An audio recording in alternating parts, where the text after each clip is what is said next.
Okay, so we've worked on your little voice. Yes? How's it feeling so far?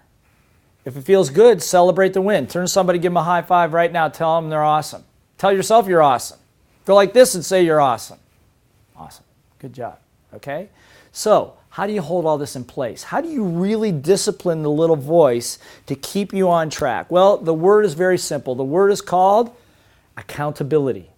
What is accountability? Accountability is when your thoughts, your emotions, your words, your actions all line up. In other words, what you say is what you think is what you do. Let me ask you a question. How do you feel about people that say one thing and do something else? That doesn't work. Have you ever done that yourself? I will be there tomorrow at 6 o'clock, no problem. And it becomes about 5:45 and you go, if I'm a few minutes late, no problem. Well, maybe a few minutes late is no problem, but you know what? In somebody else's mind that was counting on you to be accountable for that moment, in their mind, you sent a message that they weren't quite that important. Is that the message you want to deliver? I don't think so. So accountability is critical. And the reason accountability is critical is because, in fact, in business, if you can't be good for your word, nobody's going to trust you. Better yet, if you can't be accountable to yourself for the things you promise yourself, why would you even trust yourself? So part of little voice mastery is critical, is to be accountable. Now, how do you become accountable? Well, first of all, you got to keep stats.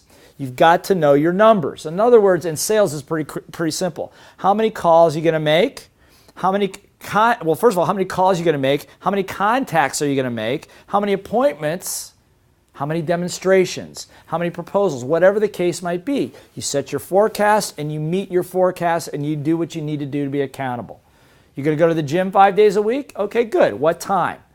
What time are you going to be there? How long are you going to spend? What's your routine going to be? These are all disciplines. We're going to talk about how to master that in a little bit. But for right now, in order to be accountable in business, particularly, you got to have an accountability to numbers. And again, this could be your health. What's your resting heart rate? What's your cholesterol count? All of these things. If you want to improve your life and master the little voice, then you've got to have something calibratable to look at to keep you accountable. Otherwise, you can play games with your brain. Well, I went 3 weeks ago. That's good enough. Well, my sister-in-law was in town this week. That's why I ate so much fattening food. And whatever the garbage is that goes on in your brain. But if you've got a journal, if you're accountable to something, to the numbers, then that won't happen. But the most important piece of all in keeping yourself accountable is something we talked about in the very beginning. It's called the Code of Honor. In the next chapter, I'm going to show you how to do this and why it is absolutely the most critical tool to use to keep yourself accountable, your family accountable, your team accountable, and to create great results for yourself.